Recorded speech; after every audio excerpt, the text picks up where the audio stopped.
Welcome to the Sam the Answer Man podcast. For 30 years, Sam Ventola has been an attorney, hearing officer, professor, and mediator. Now he's here to answer your legal questions. Sam the Answer Man, law made simple. Here's your hosts, Sam and Gina Ventola.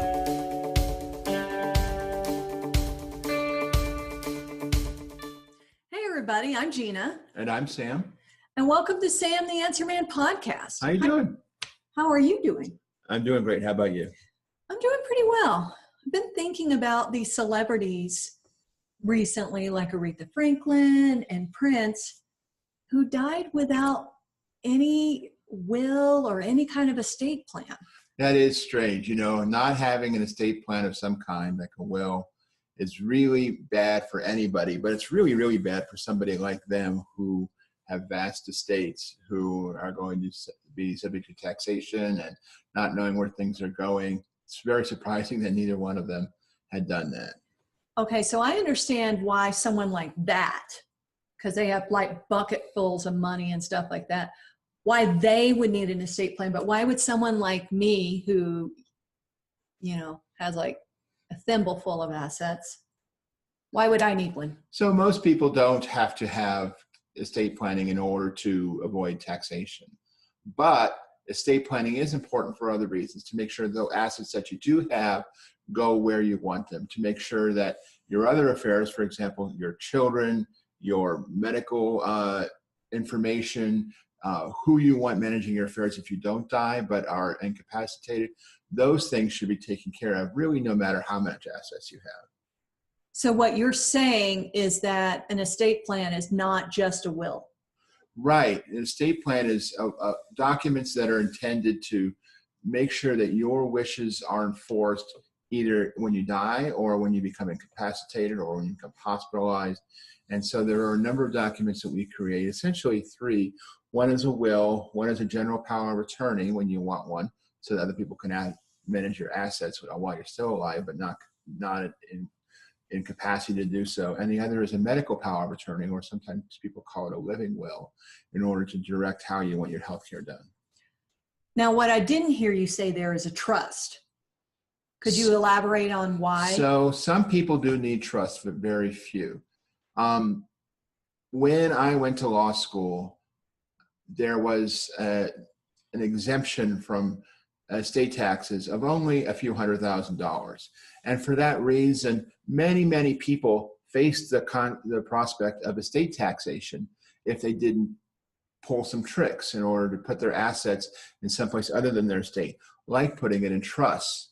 Well, we got so ingrained in that from law school. People studied this in law school. People worked on it in their entire lives. There are still a lot of estate planning attorneys out there who will tell you you need trusts when you really don't. Now the exemption is over $10 million. And so almost nobody requires avoidance of taxation. In last year, 2017, there were only 5,000 estates that ended up paying estate tax. In 2018, it's estimated there are only going to be 1,800. So very, very few people like Aretha Franklin or Prince, okay, they're into the exception. But other people, most other people are very, very unlikely to have to pay estate taxation. And for that reason, creating trusts where you're taking your assets and putting them in trust is not only expensive and unnecessary, but it's also time-consuming and unwieldy, in the sense that if you take your assets and put them in this trust, it's going to be difficult to do things with them after that. And so for that reason, except for very few clients who require very aggressive tax planning, trusts are not necessary. At least trusts that start now. Now there's a difference between that and trusts that start when you die, trusts that are created by your will. And it is a very good idea to put in your will in certain circumstances, have the will create a trust that goes into effect when you die, and your assets go into that. And there are a couple of reasons why you would have a trust like that. All right, let's hear it. Well, one of them is if the person who you are giving money to is not reliable with money, and you don't really trust them to be able to manage the assets adequately. And you want some other person to sort of be a watchdog over what they receive, when they receive it, why they receive it. Sometimes it's called a spendthrift trust.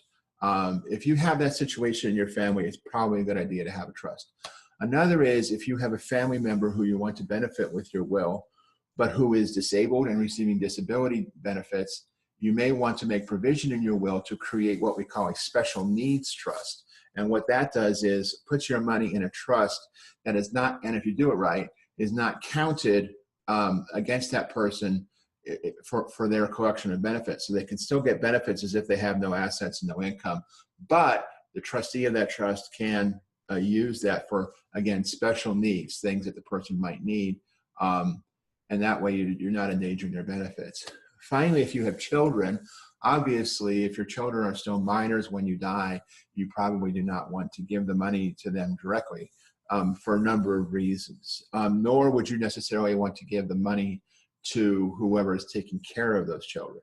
If you did that, then that money would become A, usable by that person for whatever they wanted, and B, subject to that person's creditors. That person, if that person had people who they owed money to, you intended this money to benefit your children, but your guardian's creditors would be able to take that money. So we create what we call a contingent trust for children. If you have minor children, we recommend that you put in your will that if you die while they are still minors or under a certain age, that money goes into a trust, which again is looked over by a trustee and only used for things that they need or things that the trustee thinks are appropriate. So can we back up just a little bit? Because we've kind of thrown a lot of legal terms at them, such as trustee, beneficiary, things like that. Can we back up a little bit and talk about some definitions? Sure. So most wills involve a number of different people. First of all, there is what is called in Colorado, the personal representative. Some states call it an executor. Or if it's female, executrix. Or executrix. Which is fun to say. Which might be why they started calling it personal representative. But this person is the one who is responsible for, when you die, taking over your assets, making sure all your accounts are put in one place, making sure that anything that's owed to you is collected, making sure that anything you owe to others is collected, getting title to your any real estate that you have. And this person will take all of these assets and then distribute them according to how you want in your will. Now, second, we've been talking about a trustee. If your will, or before you have a will, you have a trust, or if a trust is created by your will, then you will need a trustee, somebody who will be responsible on an ongoing basis to manage the assets that end up being placed in the trust for the benefit of, again, for example, children or people who are not responsible with money or people who are disabled. So that is called a trustee. The personal representative and the trustee can be the same person, but it's not required to be the same person. Finally, if you have children or somebody else you care for, you might want to create a guardian. And that is a person who's responsible for watching after the children.